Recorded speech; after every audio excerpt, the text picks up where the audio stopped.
Hello friends, എല്ലാവർക്കും പ്രവാചക ചരിത്രത്തിലേക്ക് സ്വാഗതം.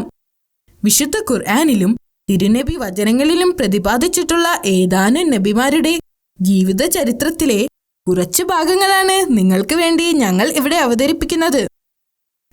ആയിരക്കണക്കിന് വർഷങ്ങൾക്ക് മുൻപ് നടന്ന ചരിത്രമാകുമ്പോൾ ചില അഭിപ്രായ വ്യത്യാസങ്ങളോ കുറവുകളോ ഉണ്ടാകും.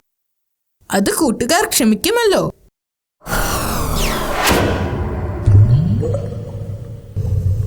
യമനും ഒമാനും ഇടയിലുള്ള മലനിരകൾക്കിടയിലുള്ള പ്രദേശത്ത് അവർ വർഷങ്ങളോളം താമസിച്ചിരുന്നു.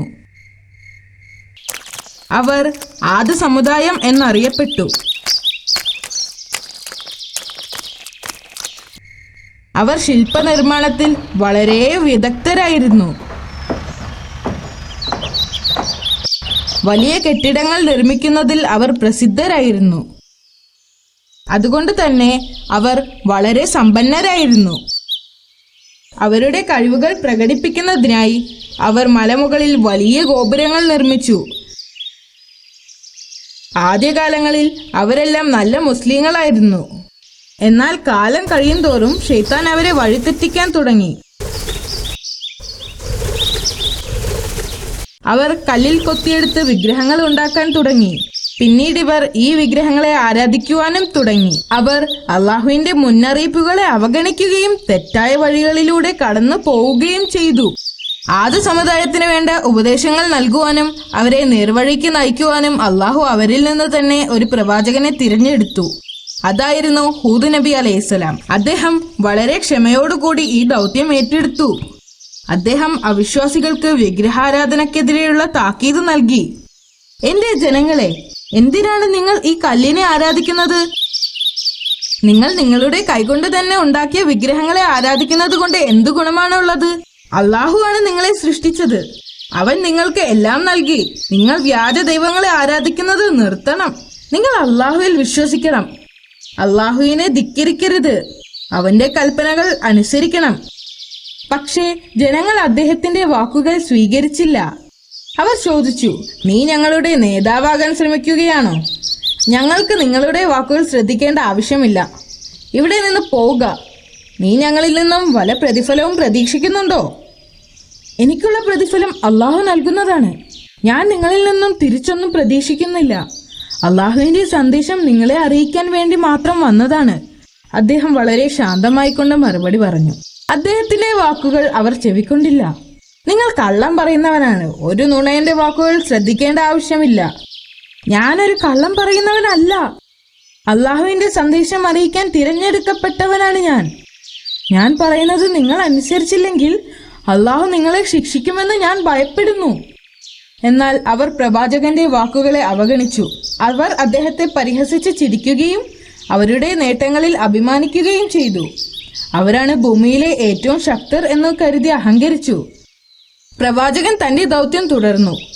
ആദ് സമുദായത്തിന്റെ തലവൻ അദ്ദേഹത്തോട് പറഞ്ഞു, അള്ളാഹു തന്റെ സന്ദേശങ്ങൾ അറിയിക്കുന്നതിനു വേണ്ടി ഞങ്ങളിൽ നിന്ന് ഒരാളെ തിരഞ്ഞെടുത്തു എന്ന് പറയുന്നത് അത്ര വിശ്വാസയോഗ്യമല്ല. അള്ളാഹു ജനങ്ങളെ നേരായ മാർഗത്തിലേക്ക് നയിക്കുവാൻ അയക്കപ്പെട്ട ദൂതനാണ് ഞാൻ. പ്രവാചകൻ പറഞ്ഞു, ആരാണ് ഞങ്ങളെ നശിപ്പിക്കാൻ പോകുന്നത്? അവർ പ്രവാചകനോട് ചോദിച്ചു. നിങ്ങൾ അള്ളാഹുവിൽ വിശ്വസിച്ചില്ലെങ്കിൽ അവൻ നിങ്ങളെ നശിപ്പിക്കുമെന്ന് പ്രവാചകൻ മറുപടി പറഞ്ഞു. ഞങ്ങളുടെ ദൈവം ഞങ്ങളെ രക്ഷിക്കും. നിങ്ങളുടെ നാശത്തിന് കാരണം നിങ്ങളുടെ ദൈവം തന്നെയാണ്. ഹൂദ് നബി അലൈഹിസ്സലാം അവരോടും പറഞ്ഞു. പ്രവാചകനും ആദ് സമുദായവുമായുള്ള തർക്കം വർഷങ്ങളോളം തുടർന്നു. വർഷങ്ങൾ കടന്നുപോയി. ആദ് സമുദായം കൂടുതൽ ധിക്കാരികളായി മാറി. അവർ അദ്ദേഹത്തെ ഒരു വിഡ്ഢിയായും നുണയനായും പരിഹസിച്ചു. ഞാനൊരു വിഡ്ഢിയല്ല, നുണയനുമല്ല, അദ്ദേഹം അവരോട് പറഞ്ഞു. നീ ഒരു നുണയനല്ലെങ്കിൽ നീ പറയുന്നത് സത്യമാണെന്ന് തെളിയിക്ക്. എന്നിട്ട് നീ അള്ളാഹുവിനോട് പറഞ്ഞ് ഞങ്ങളെ ശിക്ഷിക്ക്. അവർ പറഞ്ഞു, ഞാനൊരു നുണയനല്ല, അള്ളാഹുവിന്റെ ദൂതനാണ്. അദ്ദേഹം അവരോട് പറഞ്ഞുകൊണ്ടേയിരുന്നു. എന്നിട്ടും അവരത് വിശ്വസിച്ചില്ല. പ്രവാചകൻ വീണ്ടും അവരോട് ചോദിച്ചു, നിങ്ങൾ പണിത ഭവനങ്ങൾ ശാശ്വതകാലം നിൽക്കുമെന്ന് നിങ്ങൾ കരുതുന്നുണ്ടോ? ഓർക്കുക, അത് നിങ്ങൾക്ക് അള്ളാഹു നൽകിയ അനുഗ്രഹമാണ്.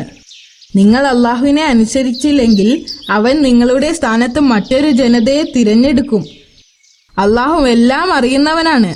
അവരിൽ മുതിർന്നവർ അത് അവഗണിക്കുകയും അദ്ദേഹത്തെ വിഡ്ഢിയെന്നും നുണയനെന്നും വിളിച്ച് പരിഹസിക്കുകയും ചെയ്തു. താനൊരു വിഡ്ഢിയല്ലെന്ന് അവരെ ബോധ്യപ്പെടുത്താൻ അദ്ദേഹം ശ്രമിച്ചുകൊണ്ടേയിരുന്നു. ഞാനൊരു വിഡ്ഢിയല്ല, ലോകനാഥനായ അള്ളാഹുവിന്റെ ദൂതനാണ്. അദ്ദേഹം പറഞ്ഞു, അള്ളാഹുവിന്റെ കഴിവുകളെക്കുറിച്ച് നിങ്ങളെ അറിയിക്കുവാനും ഉപദേശങ്ങൾ നൽകുവാനും നിയോഗിക്കപ്പെട്ടവനാണ് ഞാൻ. എന്നിട്ടും അവരത് ശ്രദ്ധിക്കാതെ തിരിഞ്ഞു നടന്നു. അവർ വിഗ്രഹാരാധന തുടരുക തന്നെ ചെയ്തു. ആദ്യ സമുദായത്തിലെ വളരെ കുറച്ചു പേർ മാത്രം പ്രവാചകന്റെ വാക്കുകൾ ശ്രദ്ധിച്ചു.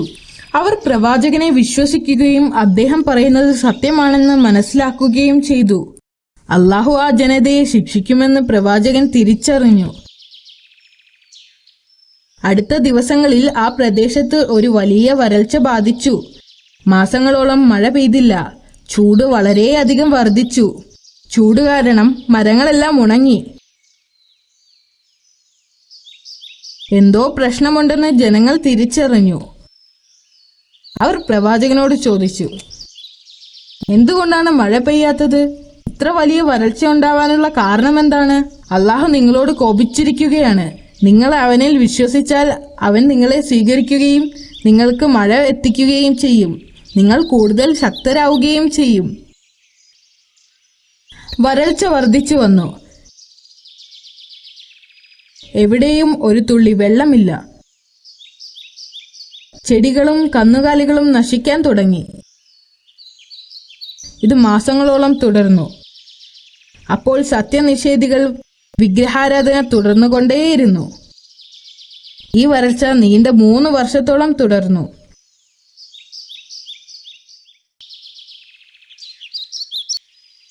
ഒരു ദിവസം പ്രവാചകൻ പ്രാർത്ഥിച്ചുകൊണ്ടിരുന്നപ്പോൾ പ്രവാചകനോടും അനുയായികളോടും ആ പ്രദേശം വിട്ടു പോകാൻ അള്ളാഹു ആവശ്യപ്പെട്ടു. അടുത്ത ദിവസം പ്രവാചകൻ തന്റെ അനുയായികളെയും കൂട്ടി ആ പ്രദേശത്ത് നിന്ന് പോയി. പ്രവാചകനും അനുയായികളും അവിടം വിട്ടു പോയപ്പോൾ അധികം വൈകാതെ തന്നെ ആദ്യ സമുദായത്തിന്റെ മേൽ ആകാശത്ത് ഒരു കറുത്ത മേഘം കാണപ്പെട്ടു. ആ മേഘം അയച്ചത് അള്ളാഹു ആണെന്ന് അവർ അറിഞ്ഞില്ല. അവർ കരുതിയത് ഈ വലിയ മേഘം അവർക്ക് മഴ പെയ്യ്ക്കുമെന്നാണ്. അവർ നന്ദി പറയുന്നതിന് വേണ്ടി അവരുടെ ദൈവത്തിന്റെ അടുത്തേക്ക് ഓടി. അന്തരീക്ഷം പെട്ടെന്ന് മാറി. ചൂടും വരൾച്ചയും മാറി. പകരം ശക്തമായ കാറ്റ് വീശി. ശക്തമായ കാറ്റ് കാരണം വലിയ മരങ്ങളും കെട്ടിടങ്ങളും നശിച്ചു. കാറ്റുകൊണ്ട് തണുത്തുറയുന്ന അവസ്ഥ. കാറ്റ് ദിവസങ്ങളോളം വീശിക്കൊണ്ടിരുന്നു. ഓരോ ദിവസവും കാറ്റിന് ശക്തി കൂടിക്കൂടി വന്നു. ഇപ്പോൾ മാത്രമാണ് ആദ്യ സമുദായത്തിന് ഇത് അള്ളാഹുവിന്റെ ശിക്ഷയാണെന്ന് തിരിച്ചറിഞ്ഞത്. അവർ രക്ഷപ്പെടുന്നതിനു വേണ്ടി അവരുടെ വീടുകളിലേക്ക് ഓടിപ്പോയി. വലിയ കെട്ടിടങ്ങൾ അവരെ രക്ഷിക്കുമെന്ന് കരുതി. അവർ അതിനിടയിൽ ഒളിച്ചിരുന്നു. എന്നാൽ കാറ്റ് വളരെ ശക്തമായിരുന്നതുകൊണ്ട് കെട്ടിടങ്ങൾ തകർന്നു വീണു. അതൊന്നും അവർക്ക് ഉപകാരമായില്ല. കെട്ടിടങ്ങളും ഭവനങ്ങളുമെല്ലാം തകർന്ന് അവരെല്ലാം കൊല്ലപ്പെട്ടു. കാറ്റ് 8 പകലും 7 രാത്രിയും ശക്തമായി വീശി. ആ പ്രദേശം മുഴുവനും നശിക്കുന്നതുവരെ കൊടുങ്കാറ്റ് വീശി. ആദ്യ സമുദായത്തിലെ സകല അവിശ്വാസികളും നശിക്കപ്പെട്ടു.